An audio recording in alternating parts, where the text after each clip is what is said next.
కర్నూలులో న్యాయవాదిపై దాడి కిడ్నాప్ వ్యవహారం కలకలం రేపింది. ఒక కేసులో విషయంలో న్యాయవాది పవన్ పోలీస్ స్టేషన్ కు వెళ్లారు. దీంతో ఆయనను సీఐ అసభ్య పదాచారంతో దూషించారని న్యాయవాది ఆరోపించారు.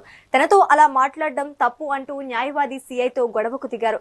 ఈ క్రమంలో సీఐ తనపై దాడిని ఖండిస్తూ బాధిత న్యాయవాది వీడియో రిలీజ్ చేశారు. ఇక న్యాయవాదిపై దాడిని ఖండిస్తూ కర్నూలు బార్ అసోసియేషన్ న్యాయవాదులు కోర్టు విధులను బహిష్కరించి ఆందోళనకు పిలుపునిచ్చారు. అయితే తాజాగా కర్నూలు బార్ అసోసియేషన్ ముందు న్యాయవాది ప్రత్యక్షమయ్యారు. తనను పోలీసులు కిడ్నాప్ చేశారని పవన్ తెలిపారు. సీఐకు తనకు మధ్య ఉన్న సమస్య పరిష్కారం చేసుకుంటున్నట్లుగా ఒత్తిడి చేసి బలవంతంగా వీడియో రికార్డ్ చేయించారని బాధితుడు వాపోయారు. తనకు పోలీసుల నుంచి ప్రమాదం పొంచి ఉందని ఆవేదన వ్యక్తం చేశారు. తనపై దాడి చేసిన సీఐపై చర్యలు తీసుకునేదాకా కర్నూలు బార్ అసోసియేషన్ మద్దతుతో పోరాటం చేస్తామని పవన్ తెలిపారు. నమస్కారం అండి. నా పేరు పవన్. నేను కర్నూలు బార్ నుండి 2010 నుంచి ప్రాక్టీస్ చేస్తున్నాను. నేను ఈరోజు మధ్యాహ్నం 1:30 ప్రాంతంలో నేను ఈ కర్నూలులో ఫోటోన్ పోలీస్ స్టేషన్కి ఒక ముద్దాయి గురించి, ఒక గంజాయి కేసులో అనుమానితంగా ఉన్న ఒక ముద్దాయి గురించి స్టేషన్కి వెళ్ళడం జరిగింది.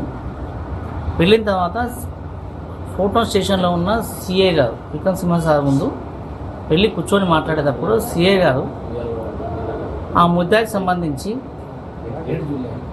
ఆధారాల గురించి అడిగిన దానికి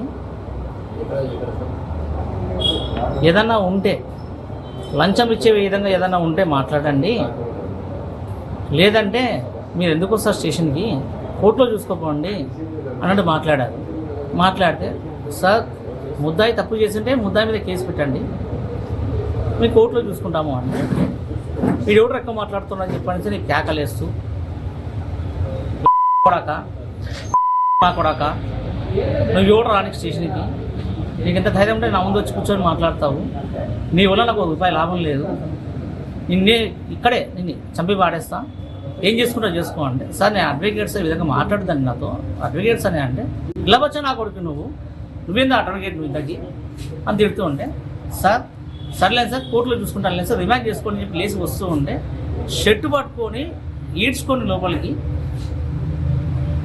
ముఖానికి వేసి పిడిగుద్దులు గుద్దుతూ ఆయన ఒక సీఐ కాబట్టి రక్త చుక్క రాకుండా గాయం కనిపించకుండా కొట్టిన దెబ్బలకి నాకు ఇదంతా మెడ మొత్తం వాసిపోయి ఇబ్బందికరంగా ఉంది. మాట్లాడడానికి కూడా చాలా టైం తీసుకొని ఇంజక్షన్ వేయించుకొని చేసుకొని ఇప్పుడు మాట్లాడుతున్నా. సార్ నమస్కారం అండి.